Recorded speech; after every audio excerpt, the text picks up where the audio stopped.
Good afternoon. Good afternoon, ma'am. Good afternoon. Onam celebration ഒക്കെ കഴിഞ്ഞോ? കഴിഞ്ഞു മാം, കഴിഞ്ഞു. ഇന്നലെ ആയിരുന്നു അല്ലേ? ഇന്നലെ ആയിരുന്നു. എല്ലാരും സാരിയൊക്കെ എടുത്തോ? സാരി എടുത്തു മാം. എടുത്തു. Okay okay, very good. Okay, അപ്പൊ നമുക്ക് സ്റ്റാർട്ട് ചെയ്യാം അല്ലേ? പ്രെയർ ചെയ്തോളൂ കേട്ടോ. പ്രെയർ. മാം, പ്രയർ. പ്രാർത്ഥന തൻ പാതയിൽ പൂവുകളായി വിരിയണം, പൂവിരിഞ്ഞ വീതികൾ പുണ്യവീതികളാകണം. പുണ്യവഴികളിലൂടെ നാം യാത്രയെന്നും ചെയ്യണം.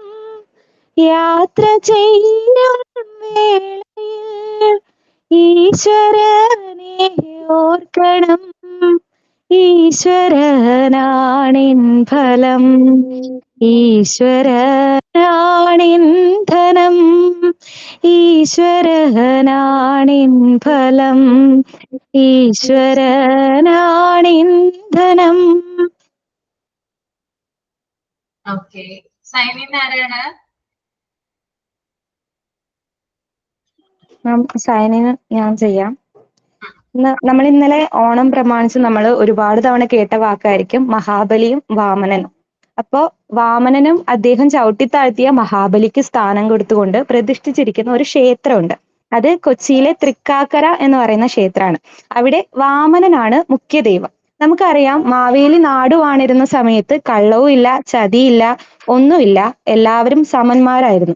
അദ്ദേഹത്തിന്റെ കീർത്തിയെ ഭയന്ന് ദേവന്മാര് വിഷ്ണുവിനെ സമീപിക്കുകയും വിഷ്ണു അദ്ദേഹത്തിനെ ചതിച്ച് ഇട്ടുണ്ട് എന്നൊക്കെ ഗൂഗിളിൽ പറയുന്നുണ്ട്. തികച്ചും അൺഫെയർ ആയിട്ടുള്ള ഒരു പരിപാടിയാണ് എന്ന് നമുക്കിത് വായിക്കുമ്പോൾ മനസ്സിലാകും. പക്ഷെ ഇത് എന്തുകൊണ്ട് വന്നു നമ്മൾ നോക്കി പോവുകയാണെങ്കിൽ മറ്റൊരു ഭാഗം നമുക്ക് കിട്ടും. ജൈനമത പുരാണങ്ങൾ അനുസരിച്ച് മഹാബലി ദുഷ്ടനായ ഒരു ചക്രവർത്തിയായിരുന്നു. അദ്ദേഹം ദേവന്മാരുടെ അമ്മയായ അതിഥി ദേവിയുടെ കുണ്ടലം വരെ മോഷ്ടിക്കാൻ ശ്രമിച്ചിട്ടുണ്ട് എന്നൊക്കെ പറയുന്നുണ്ട്. പക്ഷെ അദ്ദേഹം എന്തുകൊണ്ടാണ് നല്ലവനായത് ഒരു കാലത്ത് എന്ന് ചോദിക്കുകയാണെങ്കിൽ അദ്ദേഹത്തിന്റെ ത്യാഗമാണ്. അപ്പോൾ സാക്രിഫൈസ് എന്ന് പറയുന്ന വാക്കിന് ഒരുപാട് തലങ്ങളിൽ നല്ല ഒരു ഇത് കൊടുത്തിരിക്കുകയാണ് അദ്ദേഹത്തിന്റെ കഥയിലൂടെ. The greatest sacrifice is when you sacrifice your own happiness for the sake of someone else എന്നാണ്. മറ്റൊരാളുടെ സന്തോഷത്തിന് വേണ്ടി നമുക്ക് എന്തെങ്കിലും ഒന്ന് സാക്രിഫൈസ് ചെയ്യാൻ കഴിയുകയാണെങ്കിൽ അതിൽ പരം മറ്റൊന്നും നല്ലതായിട്ടില്ല എന്നാണ് ഈ കഥയിലൂടെ നമുക്ക് മനസ്സിലാക്കാൻ കഴിയുന്നത്. Thank you. Okay, very good. നല്ല കഥയായിരുന്നു. Okay, thought of the day.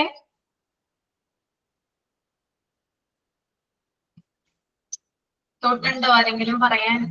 Ma'am, coat പറയാം. ഓക്കെ, പറഞ്ഞോളൂ. സബീന പറഞ്ഞോളൂ. We must not for a moment forget.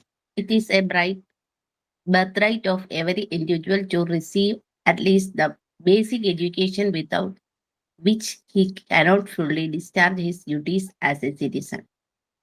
Maulana Abdul Kalam. Okay.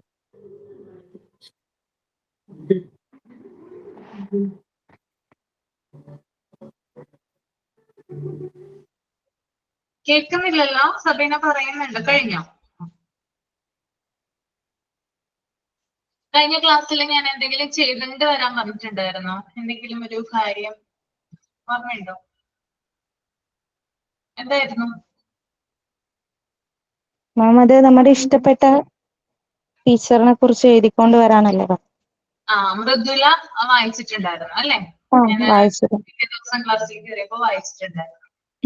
ബാക്കി എല്ലാവരും എഴുതിയിട്ടുണ്ടോ? ബാക്കി ആളുകള് ഒന്ന് പറഞ്ഞേ.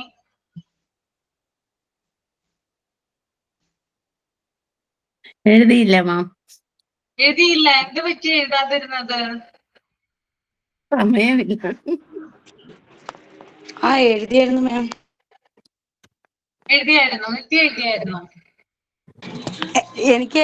എനിക്ക് വൈഫൈ ഇന്നില്ല, അപ്പൊ ഞാൻ കേറുന്നു ഇറങ്ങുന്നു, അങ്ങനെയാണ് എന്റെ അവസ്ഥ. അപ്പൊ പറഞ്ഞ കേൾക്കും. ഓ, മാം ഞാൻ ബാക്കി എഴുതിയിട്ടുണ്ട്. കുറച്ച് എഴുതിയിട്ടുണ്ട്. ഞാൻ ബാക്കി അന്ന് കുറച്ചേ ഞാൻ എഴുതിയിരുന്നുള്ളൂ. ബാക്കി ഉണ്ട്. ഓക്കെ. വായിക്കട്ടെ മാം? വായിച്ചു.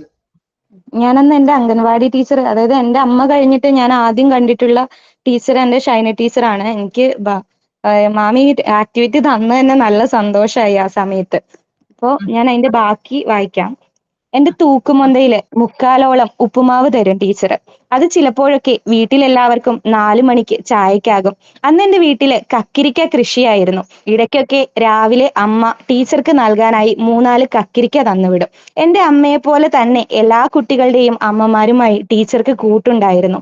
ടീച്ചർക്ക് വർഷങ്ങളോളം ഒരേ കറുത്ത കുടയാണ്. അതിന് വെളുത്ത കാലുകളായിരുന്നു. പുറത്തു പോയിട്ട് വരുമ്പോഴൊക്കെ കൈകൊണ്ട് തന്നെ കുടയുടെ ഓരോ മടക്കുകളും എടുത്ത് കുട ഭംഗിയായി മടക്കി വെക്കും. അത് കണ്ട് കണ്ട് ഞാനും കുട മടക്കാൻ പഠിച്ചു. ടീച്ചർ എന്നെ വഴക്കു പറഞ്ഞിട്ടുണ്ടാവോ? എനിക്ക് ഓർമ്മയില്ല. ഞങ്ങൾക്ക് ഭക്ഷണം ഉണ്ടാക്കി തരുന്ന ചേച്ചിയെയും ഞാൻ ടീച്ചർ എന്നായിരുന്നു വിളിച്ചിരുന്നത്. അത് ടീച്ചറല്ല എന്ന് ഒരിക്കലും ആരും തിരുത്തി തന്നില്ലായിരുന്നു. ചേച്ചിയും ടീച്ചറുമായി നല്ല സൗഹൃദത്തിലായിരുന്നു. അവരെപ്പോഴും സ്വകാര്യങ്ങൾ പറഞ്ഞുകൊണ്ടേയിരിക്കും. അത് കേൾക്കാൻ എനിക്കും നല്ല ആകാംക്ഷയായിരുന്നു. എന്നും കുറച്ചു നേരം അടുക്കള ഭാഗത്തേക്ക് ഞങ്ങൾ കറങ്ങി നടക്കും. ഞൊട്ടാഞ്ഞൊടിഞ്ഞ കായ്കൾ കയ്യിലിട്ട് തിരിച്ച് മയം വരുത്തുന്നതായിരുന്നു എന്റെ ഇഷ്ട വിനോദം. നാട്ടിലെ നീലക്കുറിഞ്ഞി പൂക്കളെ വെല്ലുന്ന സൗന്ദര്യമുള്ള ചീമക്കുന്ന പൂക്കളെ അംഗനവാടിയിലേക്കും വീട്ടിലേക്കും എന്തിനോ വേണ്ടി പെറുക്കുന്ന ജോലി ഞാനന്ന് ചെയ്തിരുന്നു. ചുറ്റുമുള്ള എല്ലാ മരങ്ങളുടെയും ഇലകളും ഞങ്ങൾ ഓർമ്മ പരിശോധന മത്സരത്തിൽ മണപ്പിക്കും. അതുകൊണ്ട് തന്നെ ഇലകൾ പറിച്ച് മണത്തു നോക്കുക എന്നത് ഇപ്പോഴും ഞാൻ ചെയ്യാറുണ്ട്. കുട്ടികളുടെ പ്രിയപ്പെട്ട ചാച്ചാജിയെ കുറിച്ച് ടീച്ചർ ഞങ്ങൾക്ക് പറഞ്ഞു തന്നു. ഒരിക്കൽ പോലും കാണാത്ത നെഞ്ചിൽ റോസാപ്പൂ കുത്തിയ ചാച്ചാജിയെ ഞാൻ മനസ്സിൽ കണ്ടു. സ്വാതന്ത്ര്യദിനത്തിന് ഞാനാണ് ചാച്ചാജി ആകുന്നത്. ഇടവഴിയിലൂടെ കടന്ന് കവലയിൽ കുറച്ചു നേരം നിന്നിട്ട് റാലി തിരിച്ച് അംഗനവാടിയിൽ എത്തും. ടീച്ചറെ 2 കൈ കൊണ്ടും ഒന്ന് കെട്ടിപ്പിടിക്കേണ്ട വലിപ്പം മാത്രമേ ആ റാലിക്കുണ്ടാവൂ. അതായിരുന്നു ഞങ്ങളുടെ ധൈര്യവും. ഓട്ടത്തിലും തവളച്ചാട്ടത്തിലും ജയിക്കുമ്പോൾ ടീച്ചർ ഒന്ന് ചേർത്ത് പിടിക്കും. ടീച്ചറുടെ കൂടെ കുടയിലും പിന്നെ ബസ്സിലും ഞാൻ പോയിട്ടുണ്ട്. അംഗനവാടിയിലെ കുട്ടികളിൽ വെച്ച് എനിക്കാണ് ആ കുട ചൂടാൻ ഭാഗ്യമുണ്ടായത് എന്ന ചെറിയ അഹങ്കാരമൊക്കെ അന്ന് എനിക്കുണ്ടായിരുന്നു. ടീച്ചറെ അടുത്ത് നിൽക്കുമ്പോൾ നല്ല ഏതോ ഒരു പൗഡറിന്റെ മണം വരും. അപ്പോഴൊക്കെ ഞാൻ കരുതിയത് ടീച്ചർ ഒരു പണക്കാരിയാണെന്നാണ്. വീട്ടിലെത്തിക്കഴിഞ്ഞാൽ ഞാൻ അമ്മയോട് ടീച്ചറെ കുറിച്ച് ഓരോ ചോദ്യങ്ങൾ ചോദിക്കും. ടീച്ചറുടെ വീട് എവിടെയാണ്? ടീച്ചർ കല്യാണം കഴിച്ചതാണോ? ടീച്ചർക്ക് മക്കളുണ്ടോ? എന്നൊക്കെ. ഇല്ല എന്ന് അമ്മ പറഞ്ഞു. അന്ന് ആദ്യമായിട്ടും അവസാനമായിട്ടും ഒരാൾക്ക് മക്കളില്ല എന്ന് കേട്ടപ്പോൾ എനിക്ക് സന്തോഷം തോന്നി. മക്കളുണ്ടെങ്കിൽ ടീച്ചർ ഞങ്ങളെ സ്നേഹിക്കുവോ? അല്ലെങ്കിലും ഞങ്ങളുള്ളപ്പോൾ എന്തിനാണ് ടീച്ചർക്ക് വേറെ മക്കള് എന്നൊക്കെയുള്ള ചിന്തകൾ. അടുത്തുള്ള ഏതോ പറമ്പിലെ കിണർ കവിഞ്ഞൊഴുകി അംഗനവാടിയുടെ ഇടവഴിയിൽ കൂടി വെള്ളം വരും. കുട്ടികൾ തെന്നി വീഴാതിരിക്കാൻ ടീച്ചർ ആളെ വെച്ച് ഇടവിട്ട് ചട്ടക്കല്ലുകൾ ഇടിയിപ്പിച്ചു. റോഡിൽ ഇറക്കി വിട്ടിട്ട് വീടിന്റെ മുന്നിൽ എത്തുന്നവരെ, അമ്മയുടെ കൈ പിടിക്കുന്നവരെ ടീച്ചർ റോഡിൽ തന്നെ കാത്തു നിൽക്കും. അമ്മയും ടീച്ചറും കൂടെ എന്തൊക്കെയോ ഗോഷ്ഠികൾ കാണിച്ച് സംസാരിക്കും. ഒരു മനുഷ്യായുസ്സിൽ കുട്ടിക്കാലത്തിന് മാത്രം കുറച്ചുകൂടി ദൈർഘ്യമുണ്ടായിരുന്നെങ്കിൽ എന്ന് ഞാൻ ആഗ്രഹിച്ചു പോവുകയാണ്. Thank you. Okay, very good. നന്നായിട്ടുണ്ടല്ലേ? നല്ല എന്താ പറയാ, നല്ല എൻജോയ് ചെയ്യാൻ പറ്റി, ആസ്വദിക്കാൻ പറ്റി പറയുന്ന കാര്യങ്ങൾ. ഓക്കെ, ഇനി ആരാണ് എഴുതിയിട്ടുള്ളത്? അഞ്ജു എഴുതിയിട്ടുണ്ടോ? ഞാൻ അഞ്ജു, വായിക്കാൻ ബ്രേക്ക് ആണെങ്കിൽ പറഞ്ഞാ മതി. പറയാം. അഞ്ജു. ആരാ വായിക്കണ്ടേ? നിത്യാണോ ഞാനാണോ? നിത്യ വായിച്ചോ? എന്നിട്ട് വായിക്കാം. നിത്യ. ഓക്കെ. നിത്യ വായിച്ചോളൂ. ബ്രേക്ക് ആകുമ്പോ പറഞ്ഞേക്കണേ. കോട്ടയം ജില്ലയിലെ വടയാർ എന്ന സ്ഥലത്ത് സെന്റ് ലൂയിസ് LP സ്കൂൾ എന്നൊരു ക്രിസ്ത്യൻ മാനേജ്മെന്റ് കീഴെയുള്ള ഒരു LP സ്കൂളിലായിരുന്നു എൻ്റെ ആദ്യ കലാലയ ജീവിതത്തിന് തുടക്കം കുറിച്ചത്. 1 മുതൽ 4 വരെയുള്ള അധ്യയന വർഷങ്ങൾ നമ്മുടെ ജീവിതത്തിൽ പലതര വഴിത്തിരിവുകൾ ഉണ്ടാക്കും. പലതര വ്യക്തികളായും മാതാപിതാക്കളായും അധ്യാപകരുടെയും സുഹൃത്തുക്കളുടെയും ഒക്കെ റോളിൽ അവർ നമ്മുടെ ജീവിതത്തിലുടനീളം സ്വാധീനം ചെലുത്തുന്നുണ്ടാവും. ആദ്യമായി 1-ാം ക്ലാസ്സിൽ പോയ ദിവസം എനിക്കിപ്പോഴും ഓർമ്മയുണ്ട്. ചിക്കൻ ബോക്സ് വെടിവെട്ടതിനാൽ സ്കൂൾ തുറന്ന് കുറച്ച് ദിവസങ്ങൾക്ക് ശേഷം മാത്രമായിരുന്നു എനിക്ക് സ്കൂളിൽ പോകാൻ കഴിഞ്ഞിരുന്നത്. എൻ്റെ വീടിൻ്റെ തൊട്ടടുത്തുള്ള കൂട്ടുകാരി ടെൻസി ഉള്ള ധൈര്യത്തിലാണ് ഞാൻ അന്ന് സ്കൂളിൽ പോകുന്നത്. 1A ആയിരുന്നു എൻ്റെ ക്ലാസ്. ക്ലാസ്സിലേക്ക് ചെന്നപ്പോൾ ആദ്യം കണ്ടത് ഒരു പുഞ്ചിരിക്കുന്ന മുഖമുള്ള ടീച്ചറിനെയായിരുന്നു. പ്രായം ഒരു 40-ന് മുകളിൽ, ഇരുനിറം, ഉയരവുമുണ്ട്. പേര് റോസ്മ ടീച്ചർ എന്ന് അറിയാൻ കഴിഞ്ഞു. അന്ന് ടീച്ചർ പുതിയ സ്ലേറ്റ്, സ്കെച്ച് പേന, ഇന്ന് എന്ത് പേര് വിളിക്കുമെന്ന് അറിയില്ല. അന്ന് ഞങ്ങൾ ചോക്കട്ട പെൻസിൽ എന്ന് പറഞ്ഞ ഒരു തരം പെൻസിലും ടീച്ചർ എനിക്ക് തന്നു. അപ്പോൾ എൻ്റെ കുറച്ച് പേടി മാറി. ടീച്ചറിന്റെ മുടി നെറ്റിട്ട് കവർ ചെയ്തായിരുന്നു കെട്ടിവെച്ചിരുന്നത്. അത് ഞാൻ ആദ്യം തന്നെ ശ്രദ്ധിച്ചിരുന്നു. ടീച്ചറുടെ സംസാര രീതി എനിക്ക് ഇഷ്ടപ്പെട്ടു. ഒരു വിഷയത്തിൽ മാത്രം അറിവുള്ള ഒരാളായിരുന്നില്ല ടീച്ചർ. മാത്രമല്ല അതോടൊപ്പം ആ വിഷയത്തിൽ കുട്ടികൾക്ക് എല്ലാവർക്കും താല്പര്യം വളർത്തുന്നതിലൂടെയും ടീച്ചർ ക്ലാസ് പഠിപ്പിച്ചിരുന്നത്. ഒരു അധ്യാപകർ അവർ നല്ലൊരു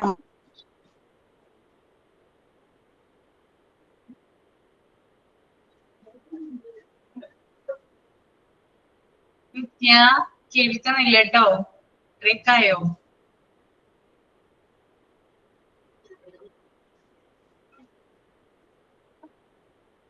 ഒരു രീതിയായിരുന്നു. തൊട്ടടുത്തുകൂടി ഒരു പുഴ കൂടി ഉണ്ടായിരുന്നതുകൊണ്ട് നല്ല കാറ്റും.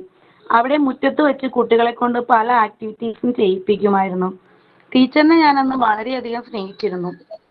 4ാം ക്ലാസ്സിൽ ചെന്നപ്പോൾ അവിടെയും എൻ്റെ ടീച്ചർ റോസമ്മ ടീച്ചർ തന്നെയായിരുന്നു.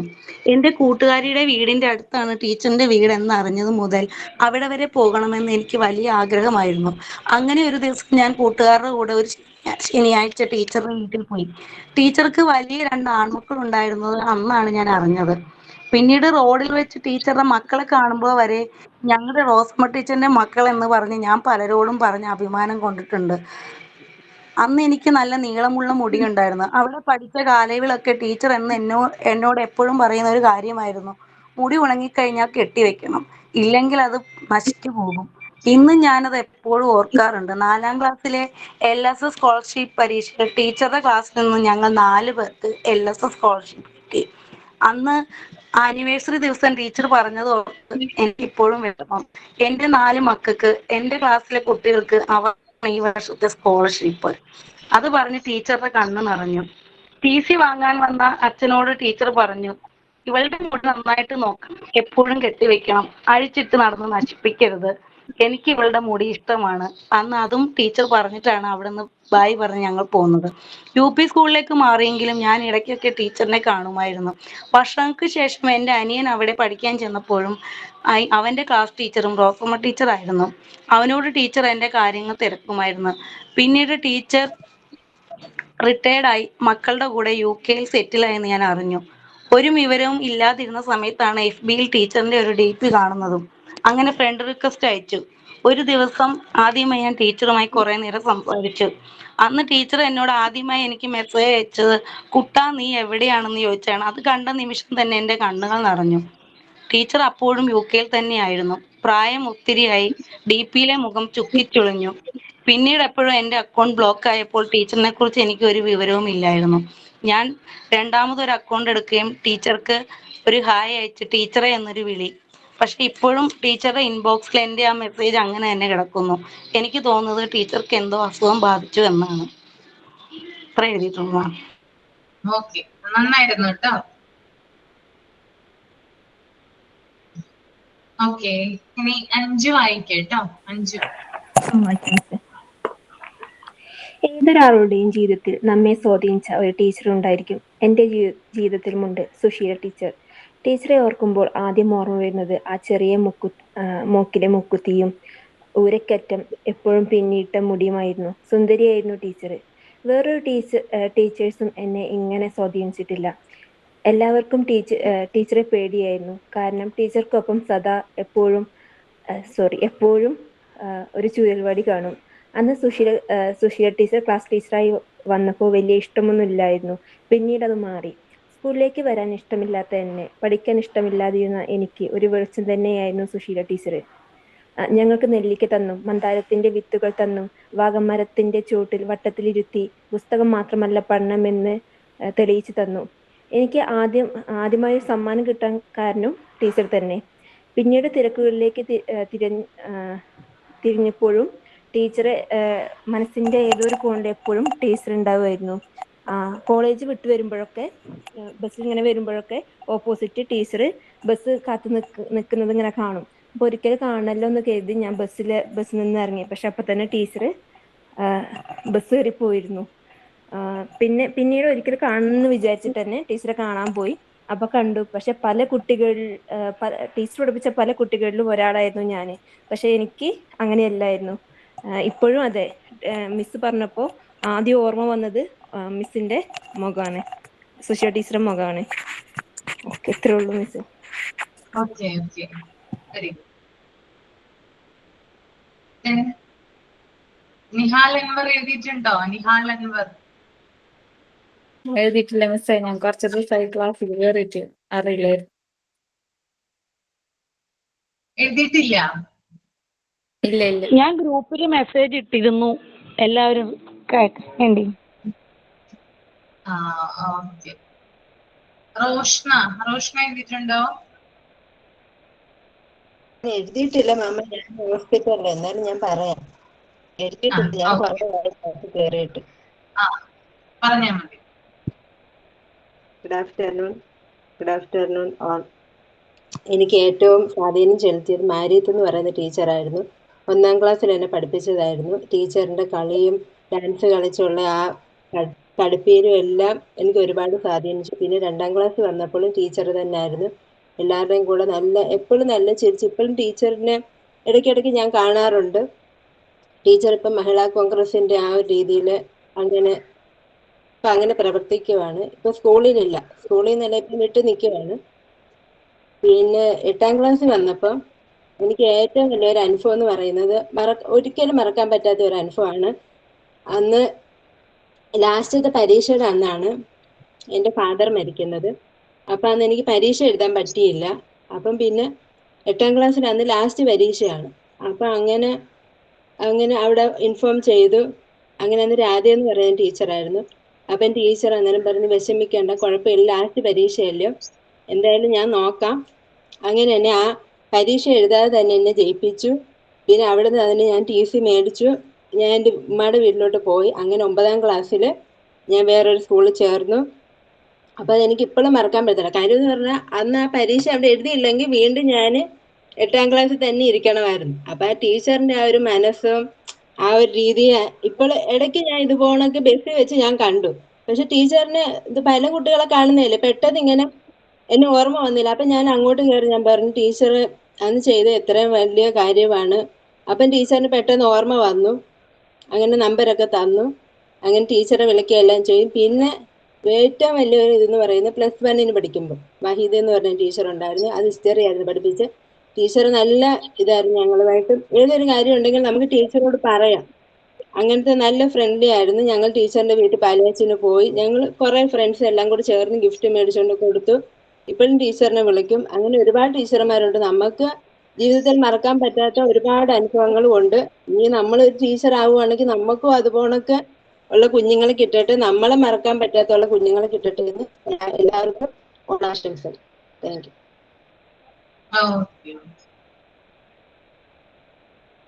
Very good. ഇനി ആരെങ്കിലും ഉണ്ടോ വായിക്കാനായിട്ട്?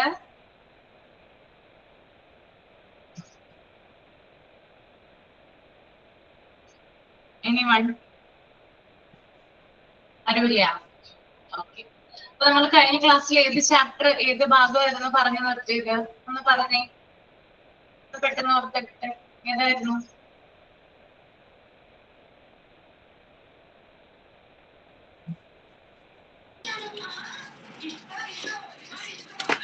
അറ്റൻഡൻസ് രജിസ്റ്റർ ഒക്കെ ആയിരുന്നു മാം. ഞാൻ കഴിഞ്ഞ ക്ലാസ്സിൽ കയറിയിട്ടില്ലായിരുന്നു. ഏതായിരുന്നു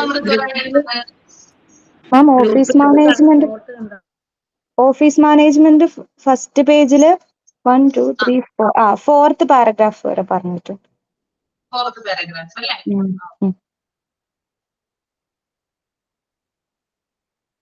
then 5th പാരഗ്രാഫ് തുടങ്ങി അതൊന്ന് ഫുൾ ആയിട്ട് കംപ്ലീറ്റ് ചെയ്തേ. ആ പേജ് പാരഗ്രാഫ്സ് ഉള്ളതുണ്ടല്ലോ, ബാലൻസ് ഉള്ളത്, അത് ഫുൾ ഒന്ന് വായിക്കുക കേട്ടോ. Any promotion from the teaching grade, അത് തുടങ്ങി ആ ലാസ്റ്റ് തീരുന്നത് വരെ.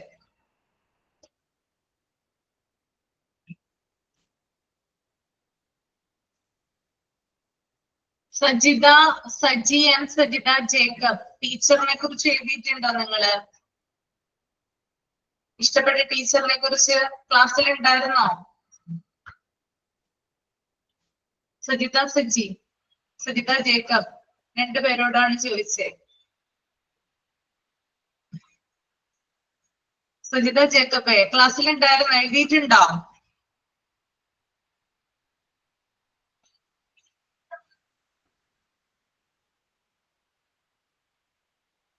സജിത സജി എഴുതിയിട്ടുണ്ടോ?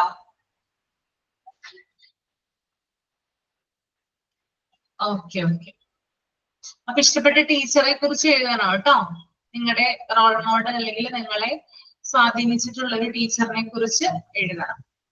ഹോസ്പിറ്റലിലാണോ? എന്ത് പറ്റി സജിത?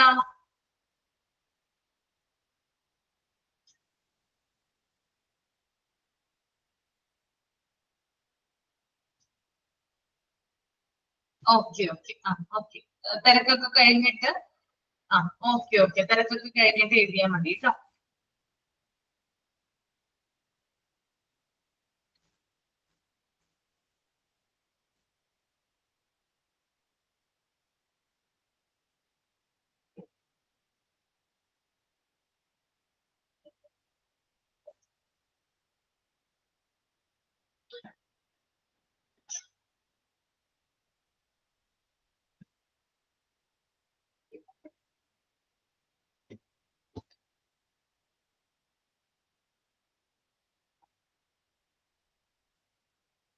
റീഡ് ചെയ്ത് കഴിയുമ്പോ ഒന്ന് തമ്പ് ചെയ്യാം കേട്ടോ.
ഓക്കെ, വായിച്ചു കഴിഞ്ഞായിരുന്നോ?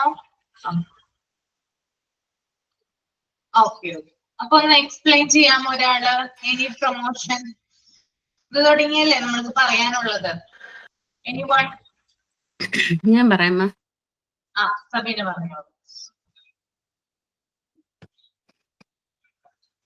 അതായത് ടീച്ചിങ് ഗ്രേഡിൽ നിന്ന് നമുക്ക് അഡ്മിനിസ്ട്രേറ്റീവ് പോസ്റ്റിലോട്ട് എന്തെങ്കിലും ഒരു പ്രൊമോഷൻ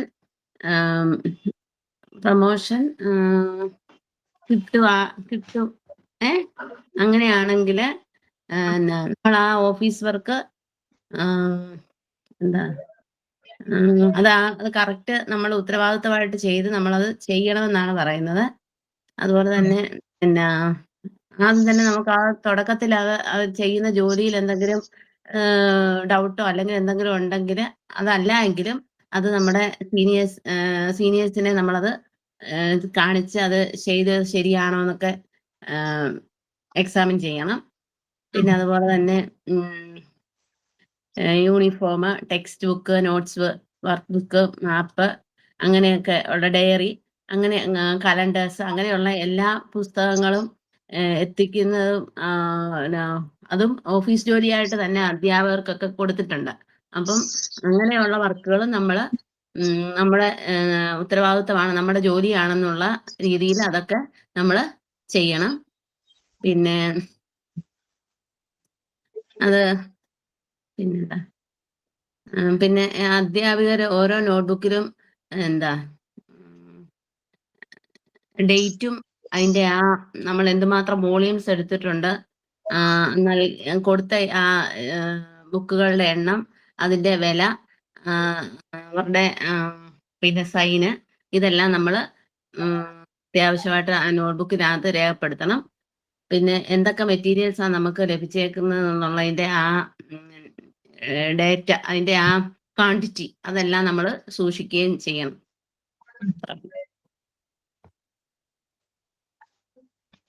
ഓക്കെ, അതായത് ഇവിടെ പറയുന്നത് any promotion from the teaching grade is only an administrative post.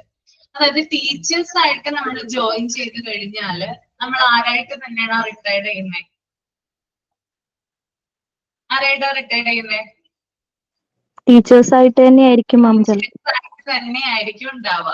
ഇനി അതിന്റെ ഒരു പ്രൊമോഷൻ അല്ലെങ്കിൽ ഉയർന്ന ഗ്രേഡിലേക്ക് ഒരു പ്രൊമോഷൻ എന്ന് പറയുന്നത് അത് അഡ്മിനിസ്ട്രേറ്റീവ് പോസ്റ്റ് ആണ്. അതായത് സ്കൂളിലെ മാനേജറോ അല്ലെങ്കിൽ സ്കൂളിലെ മാനേജ്മെന്റുമായി ബന്ധപ്പെട്ടിട്ടുള്ള മറ്റു പോസ്റ്റുകളിലോ ആർക്കിരിക്കാം, ടീച്ചറിന് ഇരിക്കാം. ഓക്കെ, മാനേജ്മെന്റ് അവരുടെ പെർമിഷൻ കിട്ടുവാണെങ്കിൽ അവർക്ക് കൊടുക്കുന്ന ഒരു പോസ്റ്റാണ്. നമുക്ക് സാധാരണ ജോലികളെ പോലെ നമുക്ക് എന്ത് ചെയ്യാൻ പറ്റില്ല, അതായത് അതായത് വർഷം തോറും ചില ആളുകൾ ഉണ്ടാവാറുണ്ട്, അതായത് ഗവൺമെന്റ് ജോലിക്കാരൊക്കെ ഉണ്ടല്ലോ, അവരൊക്കെ 3-4 വർഷം കൂടുമ്പോൾ അവരുടെ ആ ഒരു പോസ്റ്റ് പൊസിഷൻ ഉയരാറുണ്ട് അല്ലെ, അവരുടെ ഗ്രേഡ് ഉയർത്താറുണ്ട്. പക്ഷെ അതുപോലെ നമുക്ക് ടീച്ചർ ജോലിയിൽ കാണാനായിട്ട് സാധിക്കില്ല. ടീച്ചറായിട്ട് ജോയിൻ ചെയ്യുന്ന ആള് ടീച്ചറായിട്ട് തന്നെയാണ് എന്ത് ചെയ്യുന്നത്, റിട്ടയർഡ് ചെയ്യുന്നത്. ഇനി പ്രൊമോഷൻ കൊടുക്കുന്നുണ്ടെങ്കിൽ അതൊരു അഡ്മിനിസ്ട്രേറ്റീവ് പോസ്റ്റിലേക്കായിരിക്കാം അല്ലെ, അതായത് മാനേജ്മെന്റിന്റെ രീതിയിലുള്ള അല്ലെങ്കിൽ മാനേജർ അങ്ങനെ രീതിയിലുള്ളതായിരിക്കും കൊടുക്കുന്നത് കേട്ടോ. ഒരു സെക്കൻഡ്.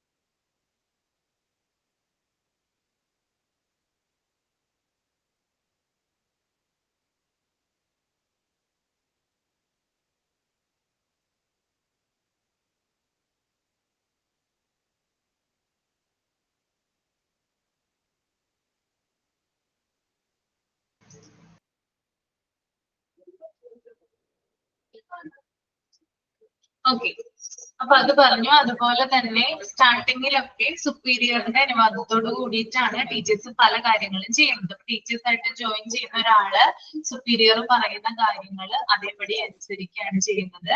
പിന്നെ മാത്രമല്ല സുപ്പീരിയർ ഇവര് ചെയ്യുന്ന ജോലി, അതായത് പുതുതായിട്ട് ചെയ്യുന്ന ആളുകൾ അല്ലെങ്കിൽ വരുന്ന ടീച്ചേഴ്സ് ആയിട്ട് ജോയിൻ ചെയ്യുന്ന ആളുകളുടെ ജോലി ഇടയ്ക്കിടയ്ക്ക് ചെക്ക് ചെയ്യുകയും അവരാ ജോലി കൃത്യമായിട്ട് ചെയ്യുന്നുണ്ടോന്ന് കറക്റ്റ് ആയിട്ട് നോക്കുകയും വേണം. അതാണ് ആ ഒരു പാരാഗ്രാഫിൽ വരുന്നത്. ഓക്കെ, ഇനി അതുപോലെ തന്നെ ടീച്ചേഴ്സിന് ചില ഓഫീസ് വർക്കുകൾ കൊടുക്കുന്നു അല്ലെ, അതാണ് നമ്മൾ പ്രധാനമായിട്ട് ഇതിനകത്ത് പറയുന്നത് ഈ ഒരു ചാപ്റ്ററിൽ. ഈ ഓഫീസ് വർക്ക് എന്ന് പറഞ്ഞാൽ യൂണിഫോം ഡെലിവറി ചെയ്യുക. അതായത് അക്കാദമിക് ഇയർ സ്റ്റാർട്ട് ചെയ്യുന്നതിന് തൊട്ട് മുമ്പായിട്ട് എന്ത് ചെയ്യാറുണ്ട്, യൂണിഫോമുകൾ ഡെലിവർ ചെയ്യാറുണ്ട് അല്ലെ. യൂണിഫോം കൊടുക്കാറില്ലേ കുഞ്ഞുങ്ങൾക്ക്? എപ്പോഴാണ് യൂണിഫോം വാങ്ങിക്കുന്നത് നിങ്ങൾ സ്കൂളിൽ പോയിട്ട്? അക്കാദമിക് ഇയർ സ്റ്റാർട്ട് ചെയ്യുന്നതിന് മുമ്പല്ലേ? അതൊക്കെ ഓഫീസ് വർക്കുമായി ബന്ധപ്പെട്ട ജോലികളാണ് കേട്ടോ ടീച്ചേഴ്സിന്റെ. ഓക്കെ, അപ്പോ യൂണിഫോം ഡെലിവറി ചെയ്യുക, ബുക്സ് ഡെലിവറി ചെയ്യുക, പിന്നെ നോട്ട് ബുക്കുകള്, പിന്നെ സ്പെഷ്യൽ ബുക്കുകളായിട്ടുള്ള വർക്ക് ബുക്കുകള്, math drawing book, diary, calendar, ഇങ്ങനെയുള്ള കാര്യങ്ങളൊക്കെ പ്രൊവൈഡ് ചെയ്യുന്നത് ടീച്ചറിന്റെ ഓഫീസ് ജോലിയുമായി ബന്ധപ്പെട്ടിട്ടാണ്. അതുപോലെ തന്നെ വേറൊരു കാര്യം ഇതിനകത്ത് പറയുന്നുണ്ട്. In all above cases teachers should not feel that this work is something like throwing fertilisers in the field. അതായത് വയലിൽ എന്താ പറയാ, വളമെറിയുന്നത് പോലെ ആകരുത് ഈ ഒരു കാര്യങ്ങൾ ചെയ്യേണ്ടത്. അതായത് എന്താ പറയാ, നമ്മള് പഴമക്കാരൊക്കെ പറയാറുണ്ട് കടത്ത് കഴിച്ച് ചെയ്യാന്നുള്ളത്. എന്താണ് കടത്ത് കഴിച്ച് ചെയ്യാന്നതിന്റെ മീനിങ് എന്താ? എന്തെങ്കിലും ജോലി നമ്മൾ ചെയ്യുമ്പോൾ ഒട്ടും താല്പര്യമില്ലാതെ അത് മറ്റുള്ളവർക്ക് വേണ്ടി വെറുതെ അത് ചെയ്ത് തീർക്കുക. നമ്മൾ അതിനകത്ത് ഒട്ടും ആത്മാർത്ഥത ഉണ്ടാവില്ല, ഒട്ടും താല്പര്യം ഉണ്ടാവില്ല ചെയ്യാനായിട്ട്, എന്തിനോ വേണ്ടി ചെയ്ത് തീർത്തു. അപ്പൊ അതുപോലെ ആകരുത് ഈ ഓഫീസ് ജോലികൾ ടീച്ചർ ചെയ്യുമ്പോൾ ചെയ്യേണ്ടത്. അതാണ് അവിടെ ഒരു ഇത് പറയുന്നത് കേട്ടോ. പിന്നെ അതുപോലെ തന്നെ ഈ ഇത്തരത്തിൽ, അതായത് ഈ യൂണിഫോം, അതുപോലെ നോട്ട് ബുക്കുകൾ, അങ്ങനെയുള്ള കാര്യങ്ങളൊക്കെ കീപ്പ് ചെയ്യുമ്പോൾ, അതായത് അങ്ങനെയുള്ള കാര്യങ്ങളൊക്കെ പ്രൊവൈഡ് ചെയ്യുമ്പോൾ അതിൻ്റെതായിട്ടുള്ള വിവരങ്ങൾ, ഇൻഫോർമേഷൻസ് ടീച്ചേഴ്സ് കളക്ട് ചെയ്ത് വെക്കേണ്ടതുണ്ട്. കാരണം മുകളിൽ നിന്ന് വെരിഫിക്കേഷൻ വന്നു കഴിഞ്ഞാൽ അത് ടീച്ചറിനെ ബാധിക്കുന്നത്. അപ്പോ സൂക്ഷിച്ചായിരിക്കണം ഇങ്ങനെയുള്ള കാര്യങ്ങൾ കൈകാര്യം ചെയ്യേണ്ടത്. ഓക്കെ, അതുകൊണ്ട് തന്നെ ഒരു നോട്ട് ബുക്കിൽ, അറ്റ്ലീസ്റ്റ് ഒരു നോട്ട് ബുക്കിൽ ടീച്ചേഴ്സ് ചെയ്ത വർക്കുകൾ എഴുതി വെക്കണം എന്നാ പറയുന്നത്.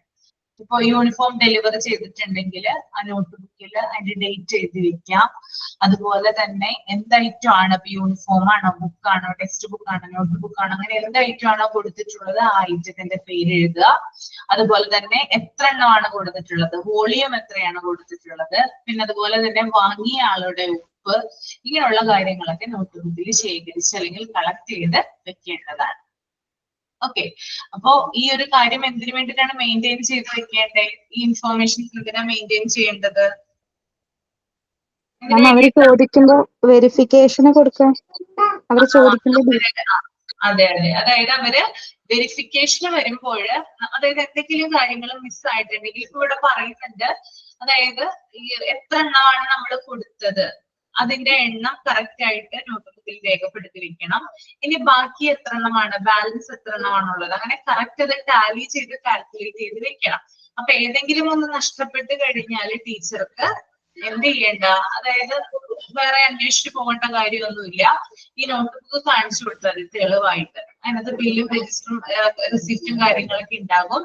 അതനുസരിച്ച് ഈ ടാലി ചെയ്ത കാര്യങ്ങളൊക്കെ കാണിച്ചു കൊടുത്തു കഴിഞ്ഞാല് അവര് കരുതും ടീച്ചർ കുറ്റക്കാരിയല്ല, ഒരു പ്രോബ്ലം ഇല്ല, എന്തോ ഒരു ഇത് വന്നതാണ്. അപ്പൊ ടീച്ചറിന്റെ പേരിൽ യാതൊരു പ്രശ്നങ്ങളോ കാര്യങ്ങളോ ഒന്നും ഉണ്ടാവില്ല. അപ്പൊ നമ്മൾ വെറുതെ ബുക്കുകളും നോട്ട് ബുക്കുകളോ ടെക്സ്റ്റ് ബുക്കുകളോ യൂണിഫോം ഒന്നും വെറുതെ കൊടുക്കാൻ പാടില്ല. അതിന്റെ പ്രോപ്പർ ആയിട്ട് അതിന്റെ തെളിവ് വേണം, എന്തൊക്കെയാണ് കൊടുത്തിരിക്കുന്നത്, ഇനി എത്ര എണ്ണമാണ് കൊടുക്കാനുള്ളത്, ബാക്കി എത്ര എണ്ണമാണുള്ളത്, അങ്ങനെ കറക്റ്റ് കാര്യങ്ങൾ ടീച്ചർ നോട്ട് ബുക്കിൽ രേഖപ്പെടുത്തി വെക്കേണ്ടതുണ്ട്. ഓക്കെ, ക്ലിയർ ആണോ?